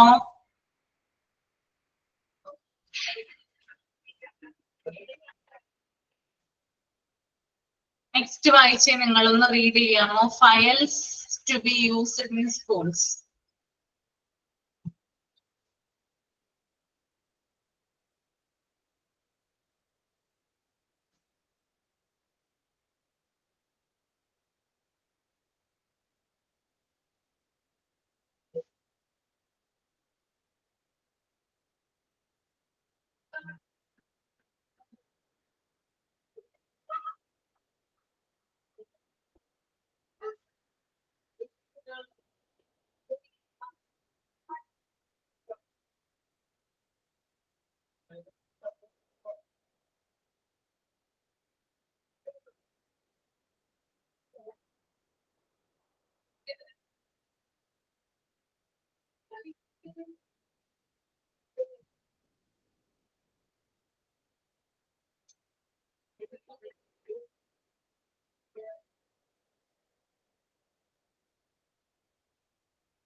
മൃദുല ഒന്ന് എക്സ്പ്ലെയിൻ ചെയ്യാമോ files? Ma'am, files. First one, attendance record. Second one, mirror. Details about the students' attendance and staff attendance. Third one, leave letter register. Fourth one, admission register. Stock register. Number of desk, bench, scientific articles, etc. Sixth one, mark register. Information about the marks obtained by the students in each and every examination. Seventh one, fees collection register. Eighth one, visitor note or inspection register. Ma'am, attendance register എന്ന് പറഞ്ഞാൽ കുട്ടികളുടെ അറ്റൻഡൻസും ടീച്ചേഴ്സിന്റെ അറ്റൻഡൻസും ആയിരിക്കും. അത് തന്നെയാണ് mirror എന്ന് പറയുന്നത്. കുട്ടികളുടെ full details, അവരുടെ പാരന്റ്, ഫോൺ നമ്പർ, അങ്ങനെയുള്ള ഡീറ്റെയിൽസും അതുപോലെ തന്നെ സ്റ്റാഫിൻ്റെതും മിറർ എന്ന് പറയും. അടുത്തത് ലീവ് ലെറ്റർ രജിസ്റ്റർ ആണ്. അതായത് ലീവ് ആരൊക്കെ എടുത്തിട്ടുണ്ട് അത് വന്ന് പിൻ ചെയ്ത് വെക്കാനുള്ള രജിസ്റ്റർ ബുക്കാണ് leave letter register. Admission register എന്ന് പറഞ്ഞാൽ പുതിയതായി വന്നിരിക്കുന്ന അഡ്മിഷൻ ഒക്കെ എല്ലാം കൂടെ എൻക്ലോസ് ആക്കി വെച്ചിരിക്കുന്നതാണ്. എല്ലാവരുടെയും കുട്ടികളുടെ ഡീറ്റെയിൽസ് തന്നെയായിരിക്കും, പുതിയ അഡ്മിഷൻസ് ആയിരിക്കും അതിലുണ്ടാവുക. സ്റ്റോക്ക് രജിസ്റ്റർ എന്ന് പറഞ്ഞാൽ എത്ര ഡെസ്ക് ഉണ്ടെന്നും ബെഞ്ച് ഉണ്ടെന്നും ആ സയന്റിഫിക് ആർട്ടിക്കിൾസ് അതെന്താണെന്ന് എനിക്കറിയില്ല. അത് അവിടെ സ്കൂളിലുള്ള സാധനങ്ങളുടെയൊക്കെ സ്റ്റോക്ക് രജിസ്റ്ററിൽ ഉണ്ടാവും. ഓക്കെ ലാബിലുള്ളതാണല്ലേ. Okay. Sixth one mark register ആണ്. കുട്ടികൾ എത്ര മാർക്ക് എടുത്തിട്ടുണ്ട്, ഓരോ എക്സാമിനും എത്ര മാർക്ക് വെച്ച് അവർക്ക് കിട്ടിയിട്ടുണ്ട് എന്നുള്ളതിന്റെ ഡീറ്റെയിൽസ് ആയിരിക്കും അത്. അടുത്തത് സെവൻത് വൺ ആണ്. അതാണ് മെയിൻ, ഫീസ് കളക്ഷൻ രജിസ്റ്റർ. ഇത് എത്ര ഫീസ് അടച്ചിട്ടുണ്ട്, ഇനി എത്ര ഫീസ് അടയ്ക്കാനുണ്ട് എന്നൊക്കെയുള്ള ഡീറ്റെയിൽസ് ഉണ്ടാവും ഈ fees collection register. Visitor note എന്ന് പറഞ്ഞാൽ നമ്മൾ സെക്യൂരിറ്റിയുടെ കയ്യിൽ പുറത്തായിരിക്കും ഇത് വെച്ചിട്ടുണ്ടാവും. ഈ വിസിറ്റർ നോട്ട് വരുമ്പോൾ ഓരോ ആരൊക്കെ സ്കൂളിലേക്ക് എൻ്റർ ആകുന്നുണ്ട് അവരുടെയൊക്കെ ഡീറ്റെയിൽസ് അതിൽ എഴുതി വെക്കും. അതാണ്. അപ്പോ സ്കൂളുകളിൽ യൂസ് ചെയ്യുന്ന ഫയൽസ് ആണ്. എന്തൊക്കെ ഫയലുകളാണ് സ്കൂളിൽ യൂസ് ചെയ്യുന്നതെന്നാണ് ഇതിനകത്ത് പ്രധാനമായിട്ടും കൊടുത്തിരിക്കുന്നത്. ആദ്യത്തേത് അറ്റൻഡൻസ് റെക്കോർഡാണ്. നിങ്ങൾക്കറിയാം, ഞാൻ നോക്കി തന്നിട്ടുണ്ടായിരുന്നു. രണ്ടാമത്തേത് മിറർ ആണ്. മിറർ എന്ന് പറഞ്ഞാൽ details about the students attendance and staff attendance. അതായത് അവിടെയുള്ള സ്റ്റുഡൻസിന്റെയും സ്റ്റാഫിന്റെയും ഡീറ്റെയിൽസ് അടങ്ങുന്ന റെക്കോർഡാണ് മിറർ എന്ന് പറയുന്നത്. മിറർ എന്ന് പറയുന്നത് ഇമ്പോർട്ടന്റ് ആണ് കേട്ടോ, ഒന്ന് അണ്ടർലൈൻ ചെയ്ത് വെക്കാം. എക്സാമിന് ചോദിക്കാറുണ്ട് എന്താണ് മിറർ എന്ന് കേട്ടോ. അപ്പൊ മിറർ എന്ന് പറയുന്നതിന്റെ ഒരു മീനിങ് എന്ന് പറയുന്നത് ഫോട്ടോ കോപ്പിയാണ്. ഓക്കെ, അതായത് ഡ്യൂപ്ലിക്കേറ്റ് കോപ്പിയാണ് മിറർ എന്ന് പറയുന്നത്. ഈ ഒരു സ്റ്റാഫ്, അതായത് റിയൽ ആയിട്ടുള്ള സ്റ്റാഫ് അറ്റൻഡൻസും അതുപോലെ തന്നെ സ്റ്റുഡൻസ് അറ്റൻഡൻസും നഷ്ടപ്പെട്ടു പോയി കഴിഞ്ഞാല് പകരം ഉപയോഗിക്കാവുന്ന മറ്റൊന്നിനെയാണ് നമ്മള് മിറർ എന്ന് പറയുന്നത്. മനസ്സിലായോ? ഡ്യൂപ്ലിക്കേറ്റ് കോപ്പിയാണ് കേട്ടോ. ഓക്കെ, പറയാൻ പറ്റില്ലല്ലോ, ചില രേഖകൾ നമുക്ക് നഷ്ടപ്പെട്ടു പോകാം, അതുകൊണ്ട് തന്നെ അതിന് പകരം ഉപയോഗിക്കുന്നതാണ്. ദെൻ ലീവ് ലെറ്റർ രജിസ്റ്റർ, ലീവുമായി ബന്ധപ്പെട്ടിട്ടുള്ള ഡോക്യുമെന്റ്സ് ആണ്. പിന്നെ അഡ്മിഷൻ രജിസ്റ്റർ, കുട്ടികളെ അഡ്മിറ്റ് ചെയ്യാനായിട്ട് വരുമ്പോൾ, അതായത് കുട്ടികളെ സ്കൂളിൽ ജോയിൻ ചെയ്യാനായിട്ട് വരുമ്പോൾ കുട്ടികളുടെ പ്രധാനപ്പെട്ട ഡീറ്റെയിൽസ്, ബർത്ത് സർട്ടിഫിക്കറ്റ്, അങ്ങനെയുള്ള കാര്യങ്ങളൊക്കെ നമ്മൾ പ്രൊവൈഡ് ചെയ്യാറുണ്ട് അല്ലെ? കൊടുക്കാറുണ്ടോ? കുട്ടികളെ ചേർക്കുന്ന സമയത്ത് നമ്മൾ കൊടുക്കാറില്ലേ? ഒന്ന് ഓർത്ത് നോക്കിയേ, കൊടുക്കാറുണ്ട് അല്ലേ? Okay, that is admission register. Admission രജിസ്റ്ററിന്റെ ബേസിലാണ് നമുക്ക് ട്രാൻസ്ഫർ സർട്ടിഫിക്കറ്റ് തരുന്നത്, TC തരുന്നത് കേട്ടോ. അപ്പോ ഏതൊരു പ്രധാനപ്പെട്ട ഇൻസ്റ്റിറ്റ്യൂഷനിലും വളരെ ഇമ്പോർട്ടന്റ് ആയിട്ടുള്ള ഒരു ഒന്നാണ് അഡ്മിഷൻ രജിസ്റ്റർ എന്ന് പറയുന്നത്. ഒരു കുട്ടിക്ക് TC കൊടുക്കണമെങ്കിൽ അഡ്മിഷൻ രജിസ്റ്ററിന്റെ ബേസിലാണ് നമ്മളത് കൊടുക്കുക. മാത്രമല്ല, നമ്മൾക്ക് നിയമപരമായിട്ട് ലീഗൽ കേസ്, ഇപ്പോ പല എന്താ പറയാ, നമ്മള് ഒരു വ്യക്തിയെ സംബന്ധിച്ച് പല പല കേസുകൾ, കാര്യങ്ങൾ, അങ്ങനെയുള്ള കാര്യങ്ങളൊക്കെ ഉണ്ടാകുമ്പോൾ അവരുടെ വയസ്സ് തെളിയിക്കുന്ന രേഖ അല്ലെങ്കിൽ എന്താ പറയാ, അങ്ങനെയുള്ള കാര്യങ്ങളൊക്കെ ചിലപ്പോൾ സംഭവിക്കാറില്ലേ? അപ്പോ ഈ സ്കൂളിന്റെ അഡ്മിഷൻ രജിസ്റ്റർ എന്നുള്ള വിവരങ്ങൾ എടുത്തിട്ടാണ് കോടതിയിലും മറ്റൊക്കെ ഹാജരാക്കുന്നത്. ഒരു പ്രധാനപ്പെട്ട എവിഡൻസ് ആണ് ഈ അഡ്മിഷൻ രജിസ്റ്റർ കേട്ടോ. TCക്ക് മാത്രമല്ല, ഇപ്പൊ നമ്മൾ ഏതൊരു രേഖയാണെങ്കിലും, ഇപ്പൊ ചില ആളുകളുണ്ട്, ഇപ്പോ എന്റെയൊക്കെ ആധാറിൽ കിടക്കുന്നത് ഡേറ്റ് ഓഫ് ബർത്ത്, കറക്റ്റ് ആയിട്ടുള്ള ഡേറ്റ് ഓഫ് ബർത്ത് അല്ല എന്റെ SSLCയിലും ആധാറിലൊക്കെ കിടക്കുന്നത്. കാരണം എന്താന്ന് വെച്ചാല് എന്നെ വളരെ നേരത്തെ കൊണ്ടുപോയാണ് സ്കൂളിൽ ചേർത്തത്. എന്തോ 4 വയസ്സ് കഴിഞ്ഞപ്പോ എന്നെ കൊണ്ടുപോയി 1ാം ക്ലാസ്സിൽ ഇരുത്തി എന്റെ അമ്മ. അപ്പോ എന്റെ വയസ്സ് കൂട്ടുന്നതിന് വേണ്ടിയിട്ട് അവരെന്ത് ചെയ്തു, കയറ്റിയിട്ടു. ഡേറ്റ് ഓഫ് ബർത്ത് ശരിക്കുമുള്ള ഡേറ്റ് ഓഫ് ബർത്ത് അല്ലാതെ വേറെ ഇയർ വ്യത്യാസമില്ല, മന്തും അതുപോലെ തന്നെ ഡേറ്റും വ്യത്യാസമാണ്. അപ്പൊ അത് എനിക്കിപ്പോ എല്ലാ രേഖകളിലും എന്റെ കിടക്കുന്നത് എന്റെ ഒറിജിനൽ ഡേറ്റ് ഓഫ് ബർത്ത് അല്ല. കാരണം ആ അഡ്മിഷൻ രജിസ്റ്ററിന്റെ ബേസിലാണ് എനിക്ക് ആ ഒരു ഡേറ്റ് ഓഫ് ബർത്ത് അവർ തന്നിരിക്കുന്നത്. അപ്പൊ എല്ലാ രേഖകളിലും അങ്ങനെ ആക്കി വെച്ചിരിക്കുകയാണ്. ഇനി അത് തിരുത്താനായിട്ട് കുറച്ച് പാടുണ്ട്. തിരുത്തുന്നതിന് കുഴപ്പമൊന്നുമില്ല, പക്ഷെ നമ്മൾ അതിന്റെ പുറകെ ഇങ്ങനെ നടക്കണം. ഓക്കെ, അപ്പോ അതിന് പ്രധാനപ്പെട്ട കാരണക്കാരൻ എന്ന് പറയുന്നത് അഡ്മിഷൻ രജിസ്റ്റർ ആണ്. ഓക്കെ, മനസ്സിലായോ പറഞ്ഞത്? അപ്പൊ നമ്മള് കുട്ടികളിലേക്ക് ചേർക്കാനായിട്ട് അതായത് ചെറിയ കുട്ടികളുള്ള അമ്മമാരൊക്കെ ഉണ്ടെങ്കിൽ കുട്ടികളേക്ക് ചേർക്കാനായിട്ട് കൊണ്ടുപോകുമ്പോൾ കറക്റ്റ് അവരുടെ ഡേറ്റ് തന്നെ കൊടുക്കുക കേട്ടോ. ഓക്കെ, ഇപ്പൊ എനിക്ക് തോന്നുന്നു എല്ലായിടത്തും ഒറിജിനൽ ആ ഡേറ്റ് തന്നെയാണ് കൊടുക്കുക. പണ്ടൊക്കെ ആയിരുന്നു എന്ന് തോന്നുന്നു ഇങ്ങനെയുള്ള കാര്യങ്ങളൊക്കെ നടന്നിരുന്നത്. ഓക്കെ, അപ്പൊ ശ്രദ്ധിക്കാർക്കെങ്കിലും ഇങ്ങനെ എന്തെങ്കിലും എക്സ്പീരിയൻസ് ഉണ്ടായിട്ടുണ്ടോ? ഡേറ്റ് മാറിയിട്ടുണ്ടോ? കറക്റ്റ് അല്ലാതെ എനിക്ക് മാസം മാറിയിട്ടുണ്ട് മാം. സ്കൂളിൽ ചേർത്തപ്പോൾ അവര് ഇങ്ങനെ മാസം കുറച്ച് കൂട്ടി വെച്ചു, അങ്ങനെ ചേർത്തായിരുന്നു. പക്ഷെ അത് നമ്മള് SLCക്കൊക്കെ മുമ്പ് തന്നെ അതിനുവേണ്ടി നമ്മൾ കുറെ നടക്കണം. തിരുവനന്തപുരം വരെ പോയി, അങ്ങനെയൊക്കെയാണ് അത് എന്നിട്ടത് ക്ലിയർ ആക്കിയത്. സ്കൂളിൽ ചേർത്തപ്പോൾ അവരങ്ങനെ സ്കൂളില് കുട്ടികളെ ഇതാക്കാൻ വേണ്ടി മാസമൊക്കെ കൂട്ടി വെച്ചൊക്കെ അങ്ങനെ ചെയ്തിട്ടുണ്ട്. പക്ഷെ നമ്മൾ തിരുത്തി അതിനുവേണ്ടി നന്നായിട്ട് നടക്കണം. തിരുവനന്തപുരം വരെ പോയിട്ടുണ്ട്, അങ്ങനെ അത് ക്ലിയർ ആക്കിയിട്ടുണ്ട്. എന്റെ ബർത്ത്ഡേ വരുന്നത് ഓഗസ്റ്റ് 13 ബർത്ത്ഡേ വരുന്നത്. പക്ഷെ എനിക്ക് വിഷസും കാര്യങ്ങളൊക്കെ ബാങ്കിൽ നിന്നൊക്കെ എനിക്ക് വിഷസ് വരുന്നത് മെയ് മാസത്തിലാണ്. മെയ് 23 എല്ലാ രേഖകളിലും കിടക്കുന്നത്. അപ്പോ ബാങ്കുകാരും അതുപോലെ തന്നെ മറ്റുള്ള ആളുകളൊക്കെ വിശ്വസിക്കുന്നത്, അതായത് നമ്മുടെ പ്രധാനപ്പെട്ട ഡോക്യുമെന്റ് ഒക്കെ പല സ്ഥാപനങ്ങളിലും നമ്മൾ കൊടുക്കുമല്ലോ. അപ്പൊ അവിടെ നിന്ന് വിശ്വസ് വരും, ബർത്ത്ഡേ വിശ്വസ് വരും. അപ്പോ വളരെ നേരത്തെയാണ്, അതായത് ബർത്ത്ഡേ അല്ലാത്ത ദിവസമാണ് എനിക്ക് വിഷ് ചെയ്യുന്നത്. അപ്പൊ അങ്ങനെയുള്ള കാര്യങ്ങളൊക്കെ സംഭവിക്കാറുണ്ട്. എന്റെ ഫ്രണ്ട്സ് ഒക്കെ ആയാലും ഇതൊക്കെ കണ്ടിട്ടാണ്, അതായത് ഇങ്ങനെയുള്ള രേഖകളൊക്കെ കാണുമ്പോഴാണ് അവർക്ക്, നമ്മൾ നേരിട്ട് പറയില്ലല്ലോ എന്റെ ബർത്ത്ഡേ ഇന്ന ദിവസമാണ്. ചിലവരൊക്കെ മുൻകൂട്ടി നമുക്ക് സർപ്രൈസ് തരാനായിട്ട് ചെയ്യാറുണ്ട്. അപ്പൊ അവർ ഈ ഡേറ്റിനാണ്, ഒരു ഫ്രണ്ട് എനിക്ക് ചോക്ലേറ്റും മറ്റൊക്കെ അയച്ചു തന്നത് മെയ് മാസത്തിലാണ്. എന്റെ ബർത്ത്ഡേ വരുന്നേ ഉള്ളൂ, ഓഗസ്റ്റിലാണ് ബർത്ത്ഡേ. അപ്പൊ അങ്ങനെയുള്ള കാര്യങ്ങളൊക്കെ സംഭവിക്കാം. അപ്പൊ ഇത്തരത്തിലുള്ള കാര്യങ്ങളൊക്കെ ഒഴിവാക്കുന്നതിന് വേണ്ടിയിട്ട് കറക്റ്റ് ഡീറ്റെയിൽസ് തന്നെ പറഞ്ഞു കൊടുക്കുക, അവരെ കൊണ്ട് അത് ചെയ്യിപ്പിക്കാം കേട്ടോ. അപ്പൊ അതാണ് അഡ്മിഷൻ. മാം പാസ്പോർട്ട് ഒക്കെ എടുക്കുമ്പോൾ നമ്മുടെ ബർത്ത് സർട്ടിഫിക്കറ്റ് കാണിക്കണം. അപ്പൊ നമ്മൾ ഈ ഇതുപോലെയൊക്കെ ചെയ്ത് കഴിഞ്ഞാല് ബർത്ത് സർട്ടിഫിക്കറ്റിലെ ഡേറ്റ് ഓഫ് ബർത്തും ബാക്കി ആധാറിലൊക്കെ വ്യത്യാസം വന്നാൽ പാസ്പോർട്ട് എടുക്കുക നേരത്ത് പ്രശ്നമാവും. അപ്പൊ അങ്ങനെയൊക്കെ ഉണ്ടെങ്കിൽ അത് നമ്മൾ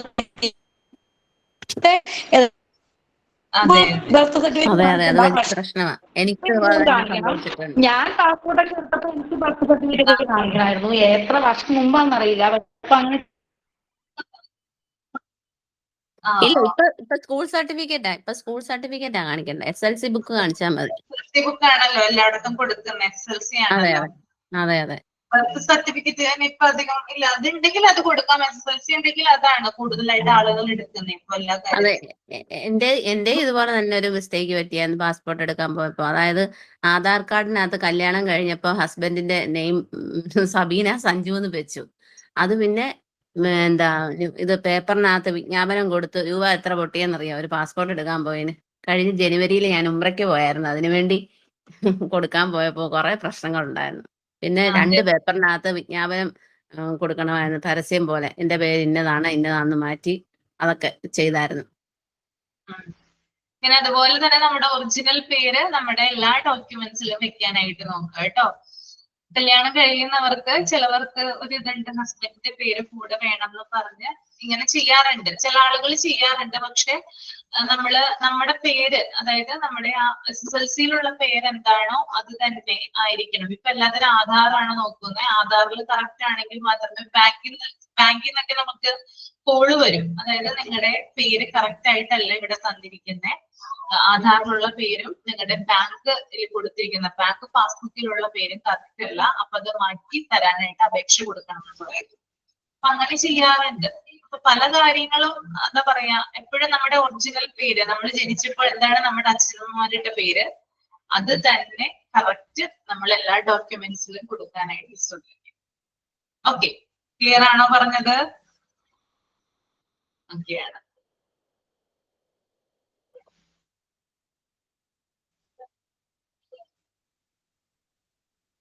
പിന്നെ അതുപോലെ തന്നെ വേറൊരു കാര്യം ശ്രദ്ധിക്കേണ്ടത്, നമ്മൾ പേര് പറഞ്ഞു കൊടുക്കുമ്പോൾ കറക്റ്റ് സ്പെല്ലിംഗ് പറഞ്ഞു കൊടുക്കുക. ഇപ്പൊ എനിക്ക് എന്റെ കാര്യമാണ് ഞാൻ പറയുന്നത്. എന്റെ പേര് അശ്വതി എന്നാ, പക്ഷെ എനിക്ക് എന്റെ പേര് ASHWATHI. അതായത് മറ്റുള്ള ആളുകളിൽ നിന്ന് വ്യത്യസ്തമായിട്ട് അശ്വതിക്ക് എച്ച് ഉണ്ട്, എനിക്ക് ASH എന്നുണ്ട്. സാധാരണ ASW ആണ് ഉള്ളത്. അപ്പോ അങ്ങനെ വരുമ്പോൾ, അതായത് എന്റെ വോട്ടർ ഐ ഡിയിൽ കിടക്കുന്നത് ASWATHY എന്നാണ് കിടക്കുന്നത്. ആധാറിൽ കിടക്കുന്നത് ASH. അതായത് സെൽസിലുള്ളത് എന്താണോ അത് തന്നെയാണ് ആധാറിൽ കൊടുത്തിരിക്കുന്നത്. ഐഡന്റിറ്റി വോട്ടർ ഐ ഡി പിന്നെ അധികം ആരും ചോദിക്കാറില്ലല്ലോ, ആധാറിലാണ് എല്ലാ കാര്യങ്ങളും ചെയ്യുന്നത്. അപ്പോ ഈ ഒരു കാര്യം, അതായത് കറക്റ്റ് പേരിൽ ഒക്കെ എന്തെങ്കിലും, അതായത് സ്പെല്ലിങ്ങിലൊക്കെ എന്തെങ്കിലും വ്യത്യാസങ്ങളോ കാര്യങ്ങളോ ഉണ്ടെങ്കിൽ അത് ചെയ്യുന്ന ആളോട്, അതായത് നമ്മൾ എന്തിനു വേണ്ടിയിട്ടാണോ ചെയ്യുന്നത്, അപ്ലൈ ചെയ്യുന്നത്, ആ സമയത്ത് അത് ചെയ്യുന്ന ആളോട് പറയാം കറക്റ്റ് ആയിട്ട് എന്റെ സ്പെല്ലിംഗ് ഇങ്ങനെയാണെന്ന് പറഞ്ഞു കൊടുക്കുക. ഓക്കെ, അല്ലെങ്കിൽ അതിന് പിന്നെ നമ്മൾ വേറെ തിരുത്താനായിട്ട് നടക്കേണ്ട വരും. അങ്ങനെയുള്ള കാര്യങ്ങളും ഉണ്ട്. ഓക്കെ, ക്ലിയർ അല്ലേ? ഓക്കെ, പിന്നെ അതുപോലെ തന്നെ അടുത്തത് സ്റ്റോക്ക് രജിസ്റ്റർ ആണ്. സ്റ്റോക്ക് രജിസ്റ്റർ എന്ന് പറയുന്നത് സ്കൂളിലുള്ള, അതായത് സ്കൂളിന്റെ മൊത്തത്തിലുള്ള റിസോഴ്സസ് ആണ്. അതിനകത്ത് ഡെസ്കിന്റെ എണ്ണമുണ്ട്, പിന്നെ അതുപോലെ ബെഞ്ചസ് എത്ര, അതുപോലെ സയന്റിഫിക് ആർട്ടിക്കിൾസ് നമ്മൾ ലാബുകളിലും മറ്റും ഉപയോഗിക്കുന്ന, അല്ലെങ്കിൽ എന്താ പറയാ ലൈബ്രറികളിലും ഒക്കെ പലതരത്തിലുള്ള ആർട്ടിക്കിൾ, ലേഖനങ്ങൾ, മാസികകൾ, അങ്ങനെയുള്ള കാര്യങ്ങളൊക്കെ ഉണ്ട്. ഒരു സ്കൂളിന് മൊത്തമായിട്ട് എത്ര ആർട്ടിക്കിളുകൾ ഉണ്ട്, അല്ലെങ്കിൽ എത്ര ശേഖരങ്ങളാണ്, ബുക്സിന്റെ കളക്ഷൻ ഒക്കെയാണ് അവിടെ ഉള്ളത്, അങ്ങനെയുള്ള കാര്യങ്ങള് ഇതൊക്കെയാണ് സ്റ്റോക്ക് രജിസ്റ്ററിൽ രേഖപ്പെടുത്തി വെക്കുന്നത്. അതുപോലെ തന്നെ 6ാമത്തെ കാര്യം എന്ന് പറയുന്നത് മാർക്ക് രജിസ്റ്റർ ആണ്. Okay, information about the marks obtained by the students in each and every examination. അതായത് ഓരോ കുട്ടിക്കും അവരുടെ എക്സാം കഴിഞ്ഞാൽ കിട്ടുന്ന മാർക്കുകള് രേഖപ്പെടുത്തി വെക്കുന്ന രജിസ്റ്റർ ആണിത് മാർക്ക് രജിസ്റ്റർ എന്ന് പറയുന്നത് കേട്ടോ. എല്ലാ സ്റ്റുഡൻസിനും കിട്ടുന്ന മാർക്കുകൾ രേഖപ്പെടുത്തി വെക്കുന്നു.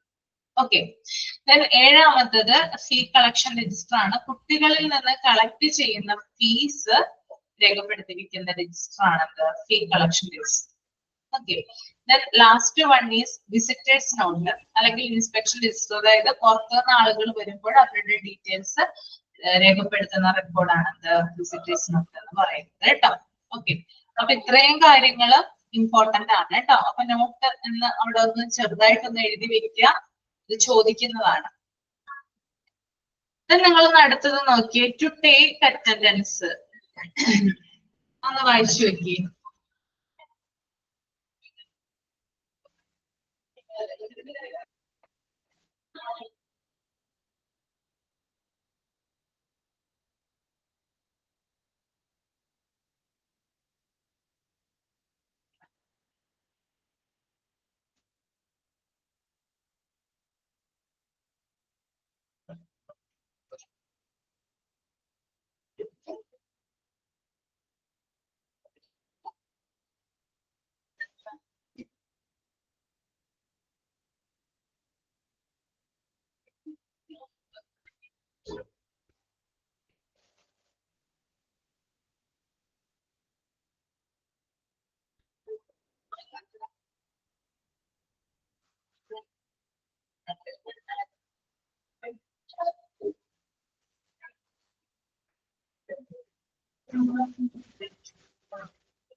റീഡ് ചെയ്ത് കഴിഞ്ഞാൽ തമ്പ് ചെയ്യണം കേട്ടോ.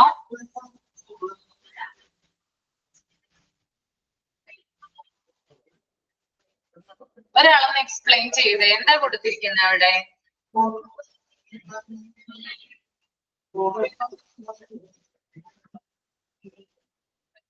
അറിയുന്നത് പറയാം. ഫുൾ പ്രസന്റ് എന്ന് വെച്ചാൽ അന്നത്തെ ദിവസം ഫുൾ ആയിട്ട് പ്രസന്റ്, ക്ലാസ്സിൽ പ്രസന്റ് ആയത്. മോർണിംഗ് പ്രസന്റ് വെച്ചാൽ കുറെ സിമ്പിൾസ് കൊടുത്തിട്ടുണ്ടല്ലേ, സിമ്പിളുകളല്ലേ കൊടുത്തിരിക്കുന്നേ, അറ്റൻഡൻസ് എടുക്കുന്ന സിമ്പിളുകള്. ഓക്കെ, മോർണിംഗ് പ്രസന്റ് വെച്ചാൽ കാലത്ത് മാത്രം പ്രസന്റ് ആയത്, ഉച്ചയ്ക്ക് ശേഷം ആബ്സെന്റ് എന്നുള്ള ഉദ്ദേശിക്കുന്നത്. ആഫ്റ്റർനൂൺ പ്രസന്റ് വെച്ചാൽ ഉച്ചയ്ക്ക് ശേഷം പ്രസന്റ് ആയത്. മോർണിംഗ് സ്പോട്ട് മനസ്സിലായില്ല മിസ്? അതായത് മോർണിംഗ് സ്പോട്ട് എന്ന് പറയുന്നത് ഒരു പർട്ടിക്കുലർ ടൈമിലാണ് അറ്റൻഡൻസ്. അതായത് ഇപ്പൊ രാവിലെ കുട്ടി വരുന്നു, ഒരു 10 മണിക്ക് ക്ലാസ് സ്റ്റാർട്ട് ചെയ്ത് കഴിഞ്ഞാൽ 11 മണി വരെ കുട്ടി ഇരിക്കുന്നുണ്ട്. ബാക്കി സമയത്ത് ചിലപ്പോൾ കുട്ടിയെ പാരന്റ്സ് വിളിച്ചുകൊണ്ട് പോവാം എന്തെങ്കിലും എമർജൻസി കാരണം. അപ്പൊ അങ്ങനെയുള്ള കാര്യങ്ങളൊക്കെ ഉണ്ടാവുള്ളൂ. അതായത് ആ സ്പെസിഫിക് ടൈമിൽ മാത്രമേ കുട്ടി അവിടെ പ്രസന്റ് ആകുന്നുള്ളൂ. ബാക്കി സമയം ആബ്സെന്റ് ആണ്. That is morning sport. Okay, രാവിലെ കേട്ടോ. മനസ്സിലായോ?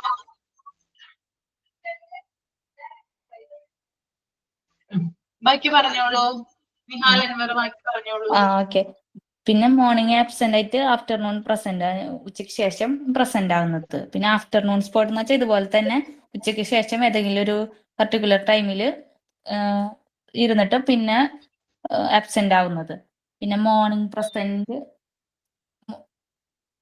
പിന്നെ വരുന്നത് അങ്ങനെ തന്നെയല്ലേ, മോർണിംഗ് പ്രസന്റ് ആയിട്ട് ആഫ്റ്റർനൂൺ ആബ്സെന്റ് ആവുന്നത്. രാവിലെ പ്രസന്റ് ആയിട്ട് അത് ഉച്ചയ്ക്ക് ശേഷം ആബ്സെന്റ് ആവുന്നത്. പിന്നെ മോർണിംഗ് ഇതുപോലെ തോന്നുന്നു. പിന്നെ മോർണിംഗ് പ്രസന്റ് ആയിട്ട് ആഫ്റ്റർനൂൺ ലീവ് എന്ന് വെച്ചാൽ അതൊക്കെ അത് തന്നെയാണ്. എന്താ വ്യത്യാസം? Morning present, afternoon leave. Afternoon leave എന്ന് പറഞ്ഞാല് സ്കൂളിലെ മൊത്തത്തില് ലീവ് കൊടുക്കുകയാണ്. ചില സ്കൂളുകൾ രാവിലെ പ്രസന്റ്, അതായത് രാവിലെ വർക്കിംഗ് ആയിരിക്കും, ഉച്ചയ്ക്ക് ശേഷം എന്തെങ്കിലും ഒരു കാരണത്താൽ ചിലപ്പോ സ്കൂളിൽ വിടാറുണ്ട് അല്ലെ. അതായത് മൊത്തം കുട്ടികളെ പഠിക്കാറുണ്ട്. ദാറ്റ് ഈസ് ലീവ് കേട്ടോ. ഓക്കെ. അതുപോലെ തന്നെ മോർണിംഗ് ലീവ് എന്ന് പറഞ്ഞാൽ രാവിലെ മുടക്കായിട്ട് ഉച്ചയ്ക്ക് ശേഷം അങ്ങനെയാണോ? ഉച്ചയ്ക്ക് ശേഷം പ്രസന്റ് ആവുന്നത്. അതായത് രാവിലെ അവധി കൊടുക്കുന്നു, ഉച്ചയ്ക്ക് ശേഷം ക്ലാസ് ആണ്. അതാണ് മോർണിംഗ് ലീവ്, ആഫ്റ്റർനൂൺ പ്രസന്റ്. പിന്നെ ഫുൾ ഡേ ലീവ് എന്ന് വെച്ചാൽ അന്നത്തെ ദിവസം ക്ലാസ് ഇല്ല. പിന്നെ അന്നത്തെ ഫുൾ ദിവസം ഡേ ക്ലാസ് അന്ന് അവധിയാണ്. ഫുൾ ഡേ നമ്മൾക്ക് കലണ്ടറിൽ റെഡ് കളർ കണ്ടാൽ കുട്ടികൾക്ക് അവധി കൊടുക്കാറില്ലേ? അതാണ് ഫുൾ ഡേ ലീവ് കേട്ടോ. ഓക്കെ. ഫുൾ ഡേ ആബ്സെന്റ് വെച്ചാൽ അന്ന ദിവസം ഫുൾ ആബ്സെന്റ് ആണ്. രാവിലെയും ഇല്ല, ഉച്ചയ്ക്കും ഇല്ല, ഫുൾ ആബ്സെന്റ് ആണ്. ഓക്കെ. വേറെ ആർക്കെങ്കിലും പറയാനുണ്ടോ? മനസ്സിലായോ? ഇത് മനസ്സിലായിട്ടുള്ളവര് പറയാം കേട്ടോ. ഓക്കെ. അപ്പൊ ഞാനൊരു കാര്യം ചെയ്യാം, ഒരു കാര്യം പറയാം നിങ്ങളോട്, അത് ചെയ്യണം കേട്ടോ. അതായത് ഇതൊരു ആക്ടിവിറ്റി ആയിട്ട് ചെയ്യാം.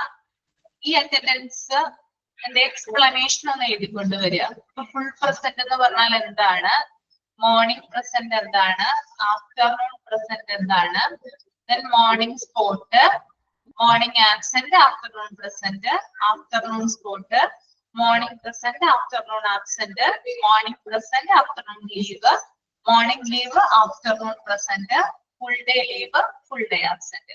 ഇതിന്റെ എക്സ്പ്ലനേഷൻ ഒന്ന് എഴുതിക്കൊണ്ട് വരാം കേട്ടോ. എല്ലാവരും ചെയ്യില്ലേ നെക്സ്റ്റ് ക്ലാസ്സില്? Next Tuesday. ഓക്കെ. ഓക്കെ. അപ്പൊ നമ്മുടെ ഈ ഒരു ചാപ്റ്റർ കഴിഞ്ഞു കേട്ടോ. ഓഫീസ് മാനേജ്മെന്റ് എന്ന് പറയുന്ന ചാപ്റ്റർ കഴിഞ്ഞു. അപ്പൊ ഇതിന്റെ മോക്ക് ടെസ്റ്റ് ഞാൻ ഇട്ടേക്കാം. സ്കൂൾ മാനേജ്മെന്റിന്റെ മോക്ക് ടെസ്റ്റ് ഇട്ടായിരുന്നോ ഞാൻ? ഇട്ടിട്ടില്ല. ഓക്കെ. അപ്പൊ ഇത് രണ്ടും ഇട്ടേക്കാം കേട്ടോ. മിസ് പറഞ്ഞ ആക്ടിവിറ്റി എന്തായിരുന്നു മാം? ഇതിന്റെ എക്സ്പ്ലനേഷൻ ആണോ? എന്താ പറഞ്ഞത്?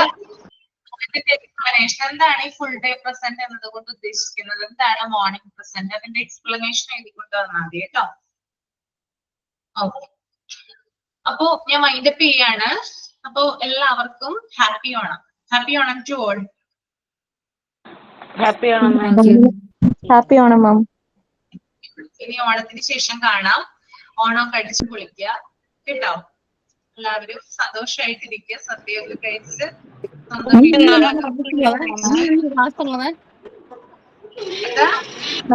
നാളെ വർക്കിംഗ് ആണോ മാം?